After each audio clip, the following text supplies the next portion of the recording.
Epektibo ang naging paraan ng House Prosecution Panel sa paglalatag ng mga ebidensya sa unang linggo ng impeachment trial laban kay Vice President Sara Duterte ayon sa isang political analyst. Si Jana Madrid sa sentro ng balita.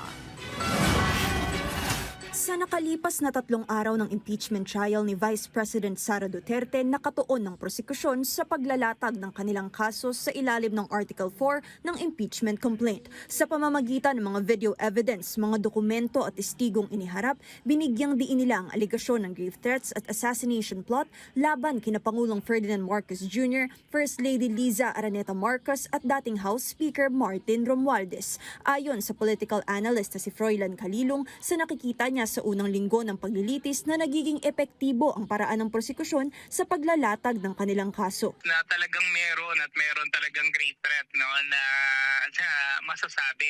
Now if they could do that in the coming days, I think they will be able to come up with a stronger case for this particular article of the impeachment. As to whether they're doing a good job, I think so far they're doing a good job. Habang nakatutok ang prosekusyon sa pagpapatibay ng Article 4, tinugunan naman ito ng depensa sa pamamagitan ng pagpipresenta ng mas mahabang bersyon ng video ng Vice Presidente. Ayon sa kanila, kailangan tingnan ang buong konteksto ng mga pahayag at hindi lamang ang mga bahaging inilahad ng prosekusyon.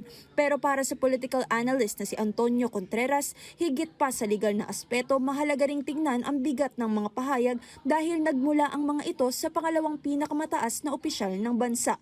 May mas mataas anya na pamantayan sa pag-uugali at pananalita ang mga nasa mataas na posisyon sa pamahalaan. Lalo pa nga silang nadiin. Kasi parang inamin nila na talaga may pagbabanta.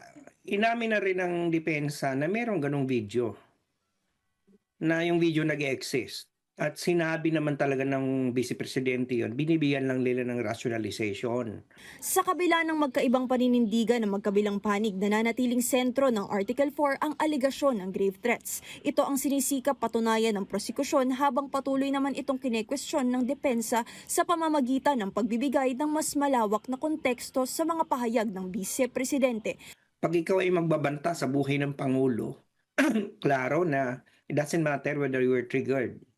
In fact, as a Vice President, you should even be more prudent to constrain yourself because you're supposed to be a top official of the land. Inaasahan sa mga susunod na pagdinig na maghaharap pa ang magkabilang panig ng mas maraming testigo at karagdagang mga ebidensya para mapatibay ang kanilang mga argumento. Sa huli, ang magiging pasya ng impeachment court ay nakasalalay sa kabuuan ng mga ebidensya, testimonya at mga argumentong maihaharap ng magkabilang panig habang nagpapatuloy ang paglilitis.